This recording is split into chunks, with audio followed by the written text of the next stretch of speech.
people. And it was an honor to be involved with it.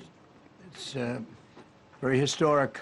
This is a rescue that's very historic. It'll go down in the books. Late Thursday night, an American F-15 fighter jet went down deep inside enemy territory in Iran while participating in Operation Epic Fury, where we're doing unbelievably well, well at a level that nobody's ever seen before.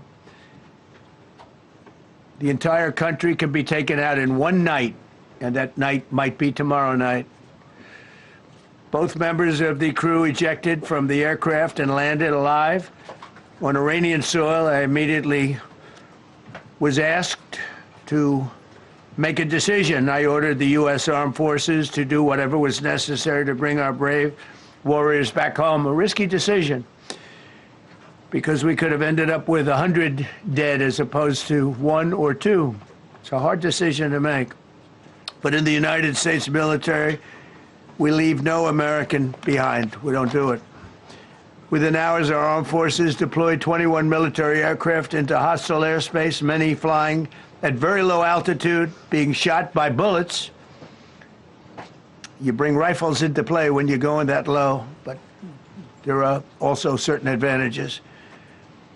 And in broad daylight over Iran for 7 hours, at times facing very, very heavy enemy fire. We have a helicopter that's got a lot of bullets in it. It's amazing. We just realized how good those weapons are. Our machines are. Nobody has the equipment that we have, and nobody has the military that we have. Not even close. We're the most powerful military anywhere in the world by far.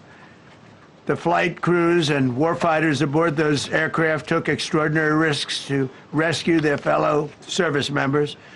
This first wave of search and rescue forces successfully located the pilot of the F-15, and he was extracted from enemy territory by an HH-60 Jolly Green II helicopter. Fabulous machine as our warriors faced gunfire at very close range. It's amazing that when you look at the machinery, what happened, that nobody was even injured. Meanwhile, the second crew member, a weapons system officer, highly respected colonel, had landed a significant distance away from the pilot. When you're going at those speeds, even if you go out 2 or 3 seconds later, it's miles and miles away, because you're going fast. He was injured quite badly and stranded in an area teeming with terrorists from the Islamic Revolutionary Guard Corps rough group, as well as besieged militia and local authorities. Many, on top of everything else, they told the communities actually within side of Iran, the people of Iran, they were given a tremendous incentive to find this pilot. Despite the peril, the officer followed his training and climbed into the treacherous mountain terrain and started climbing toward a higher altitude, something they were trained to do in order to evade capture.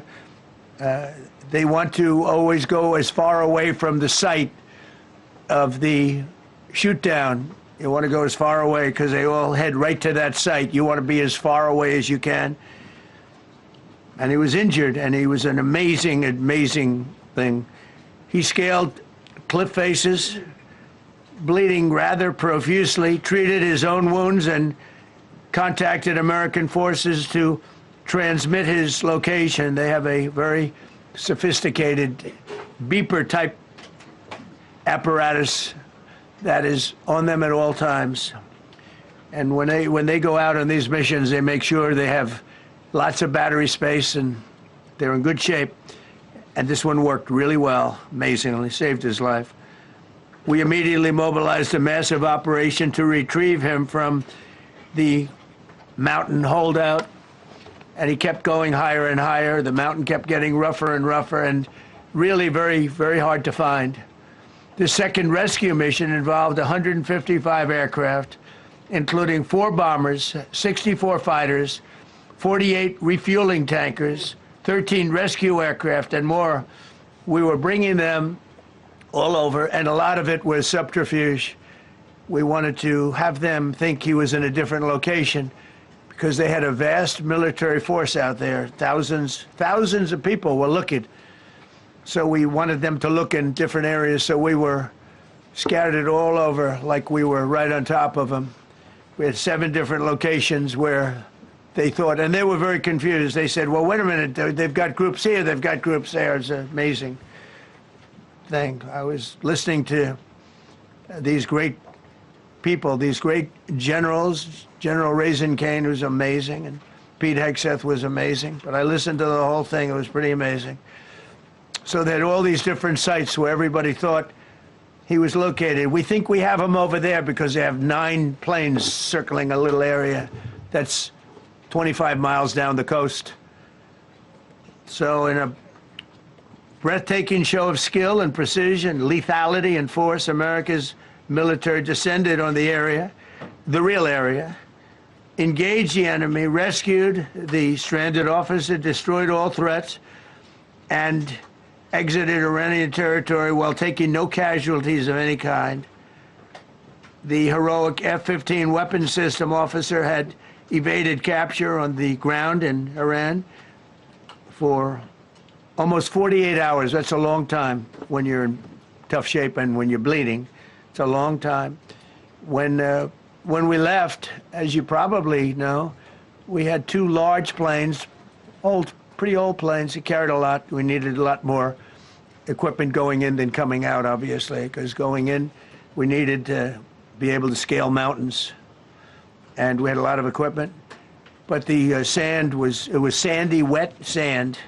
So we thought there may be a problem taking off because of the weight of the plane. And then we also had all the men jumping back onto the planes. And they got pretty well bogged down. And we had a contingency plan, which was unbelievable, where lighter, faster aircraft came in, and they took them out. We blew up the old planes.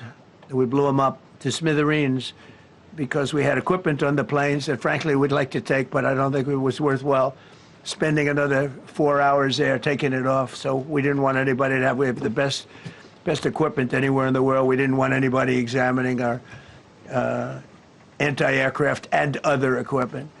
So these were large planes that were old and pretty old, and we blew them up. And we had faster, lighter planes come in, and they were able to land on the sand. We needed the bigger planes because we had so much equipment that we needed. We took 3 helicopters over there, which were very strongly used, and couldn't have lived without them. They performed unbelievably well. And if you'd see it, you wouldn't believe it. They came off the plane, and these guys had them. The rotors were off.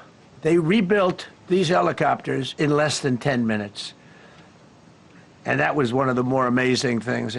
These are helicopters, small, unbelievably powerful, but small, very small, so it can get into certain areas. And they got them off the plane, and they rebuilt all 3 of them in a matter of I would say less than 10 minutes. It's pretty amazing what the genius of these people. Who would think that? You'd think it would take 5 days to build them. And in some companies, it would take 5 days, and they wouldn't do it well. But they served us well.